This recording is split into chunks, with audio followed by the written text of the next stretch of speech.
Dear students, जैसा आप लोग जानते हैं कि सॉलिड स्टेट का चैप्टर चल रहा है और ये सॉलिड स्टेट चैप्टर का ये आपका लास्ट वीडियो है। इस वीडियो के बाद आपका ये चैप्टर खत्म हो जाता है। कुछ दोष हमने कल बताए थे जो स्टाइकियोमेट्रिक दोष थे, जिसमें क्या होता था, हमारा जो क्रिस्टल जालक का रेशियो होता था, अनुपात, वो बराबर होता था। आज जो नॉन स्टाइकियोमेट्रिक दोष हैं उनके बारे में जानेंगे कि ये नॉन स्टाइकियोमेट्रिक दोष क्या होते हैं और ये किन किन स्थितियों में जो है उत्पन्न होते हैं। तो सबसे पहला जो दोष है वो ऋणायन रिक्तियों के कारण जो है धातु अधिकता दोष हो जाता है। अब यहाँ पर क्या होता है, जैसे केटायन एनायन बने हुए हैं, एक केटायन दूसरा एनायन, ये एक छोटा सा हमने क्रिस्टल लैटिस लिया है और इसमें जो है ऋणायन रिक्तियों के कारण धातु अधिकता दोष कैसे देखा जाता है, इस चीज को देखते हैं। तो क्या होता है कि यहाँ से क्या होता है कि ऋणायन रिक्तियों के कारण, यानी ऋणायन की रिक्तियां उत्पन्न होती हैं। एक ऋणायन क्या होता है, यहाँ से अपने स्थान को छोड़ देता है। एक ऋणायन क्या होता है, यहाँ पर A पॉजिटिव है और यहाँ पर क्या बी नेगेटिव। तो ये क्या होता है कि अपने स्थान को छोड़ देता है। जब ये अपने स्थान को छोड़ देता है तो इसका स्थान कौन लेता है, इसका स्थान क्या ले लेता है, इलेक्ट्रॉन। भाई जब अपने स्थान को छोड़ेगा तो क्या होगा, एक छिद्र का निर्माण हो जाता है और उस छिद्र में जो है हमारा इलेक्ट्रॉन आके बैठ जाता है। उस छिद्र में हमारा क्या होता है कि इलेक्ट्रॉन आके जो है बैठ जाता है। तो ये ऋणायन रिक्तियों के कारण जो है धातु अधिकता दोष हो जाता है। इस तरह से बात करते हैं कि जो हमारा अगला दोष है, जैसे इसी में समझने का प्रयास करते हैं, अंतराकाशी धनायनों के कारण दोष उत्पन्न हो जाते हैं। तो जो इसी में हमारा जो दोष है दूसरा है वो अंतराकाशी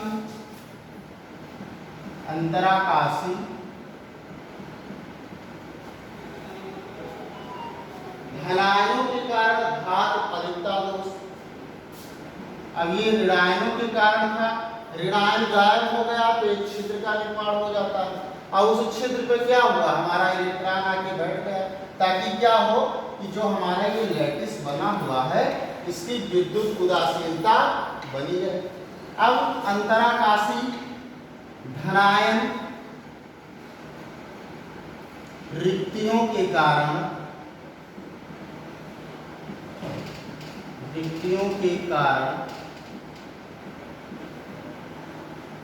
धातु अधिकता दोष।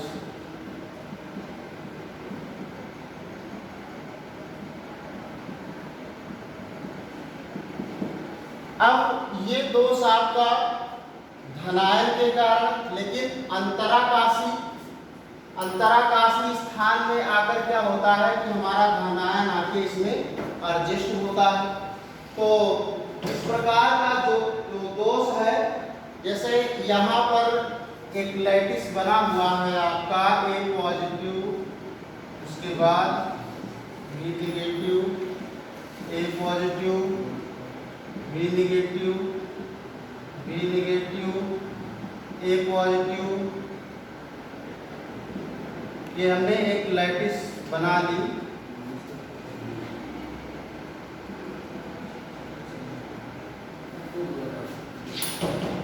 लैटिस हमारी ये बन गई।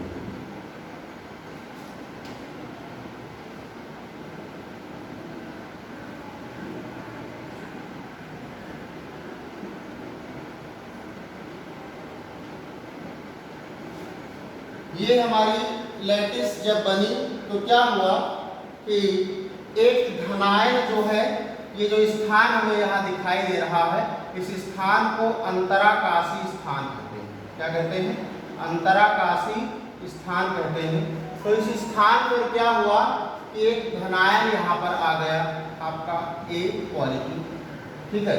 जब यहाँ पर एक अंतराकाशी धनायन आ गया तो क्या हुआ कि एक अतिरिक्त यहाँ पर चार्ज आपका आ गया जब एक अतिरिक्त चार्ज आया तो क्या बताएं कि कुछ ऐसा लैटिस में हमको करना होता है कि भाई दोष तो उत्पन्न नहीं हुआ है कि इस लैटिस की जो विद्युत उदासीनता है वो बनी रहे। तो जब एक कैटायन यहाँ पर आके एडजस्ट हुआ अंतराकाशीय स्थान पर तो क्या होता है कि इसकी उदासीनता विद्युत उदासीनता बनी रहे।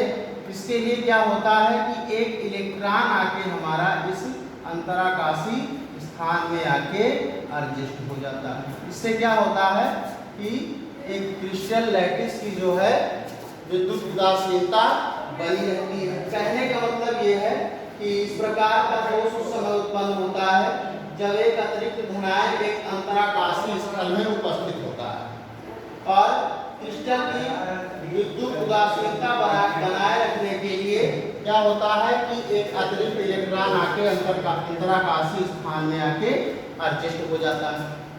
एक टाइप का और आपका दिया गया है नॉन स्टाइकियोमेट्रिक दोष, जिसको कहते हैं कि धनायन वृत्तियों के कारण घात न्यूनता दोष। धनायन वृत्तियों के कारण घात न्यूनता दोष। धनायन वृत्तियों के कारण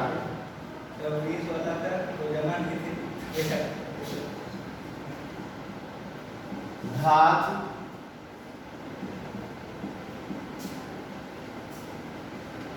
न्यूनता दोष।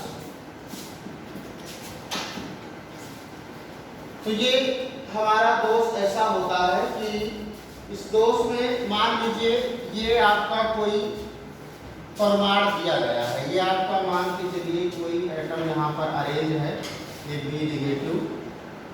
तो ये आपका क्या हुआ कि मान लीजिए यहाँ से ये एटम्स आपका गायब हो गया।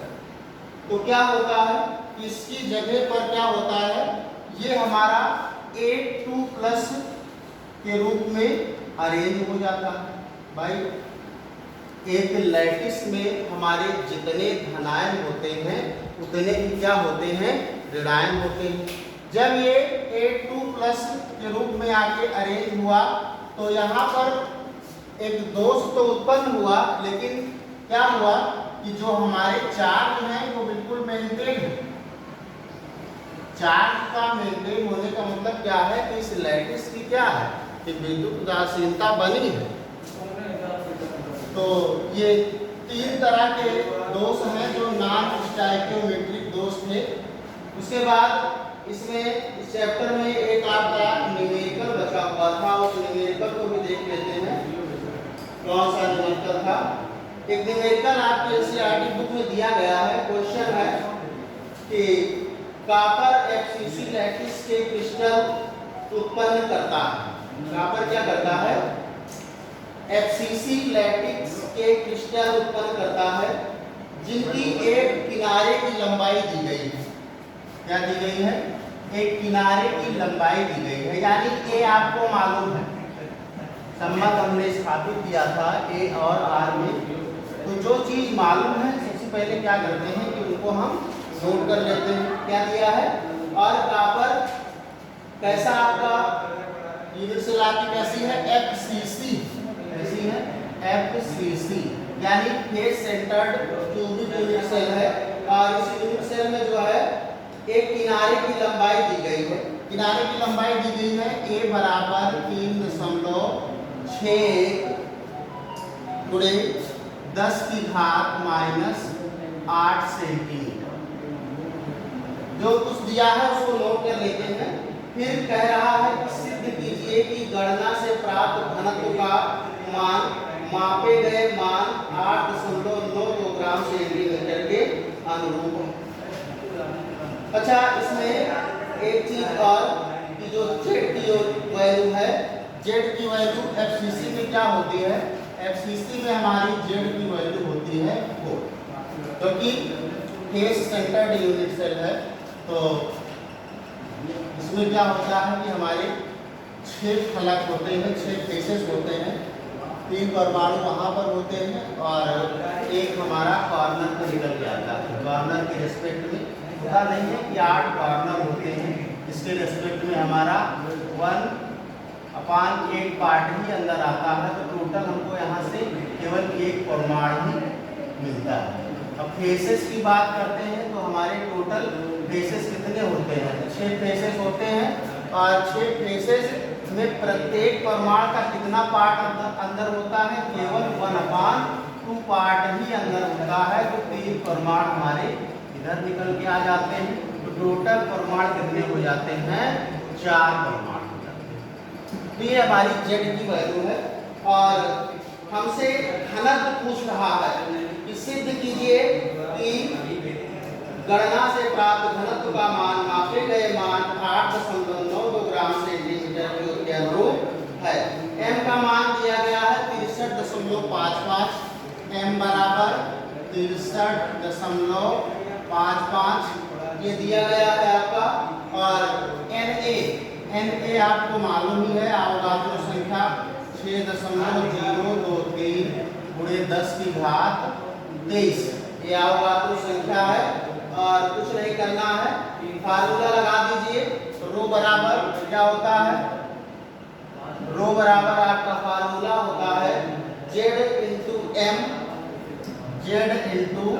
m upon A into Na। ये आपका एक ग्रुप होता है, क्योंकि ये आपका क्या होता है? आयतन होता है। Z की वैल्यू पता है, Z की वैल्यू रख दीजिए 4 है। उसके बाद m की वैल्यू कितनी है? 63.55, और यहाँ पर जो है a की वैल्यू क्या है? a की वैल्यू आपकी दी गई है 3.61 गुणे 10 की घात -8। ये पूरे का क्या है? होल क्यूब है। और लास्ट में हमें अवगाद्रो संख्या का मान रख देना है। क्या होता है हमारा? 6.023 गुणे 10 की घात 23। इसको आप सॉल्व कर लेंगे तो आपका जो है क्या बताया है कि सिद्ध करना है कि हमारा जो घनत्व है वो उतना ही निकल के आए। ठीक है, घनत्व हमारा कितना निकल के आए? सवाल को एक बार फिर से पढ़ते हैं कि इनके कहने का मतलब है कि सिद्ध कीजिए कि प्राप्त घनत्व का मान मापे गए घनत्व का मान 8.92 ग्राम सेंटीमीटर के अनुरूप हो। तो इसको अगर आप सॉल्व करेंगे तो ये 8.92 सेंटीमीटर क्यूब कितना आएगा आपका? तो इससे जो है ये हमारा सवाल सिद्ध हो जाता है। तो मापे गए मान के अनुरूप जो है इस प्रकार की जो गणना है बिल्कुल हमारी एक्यूरेट निकल के आई है।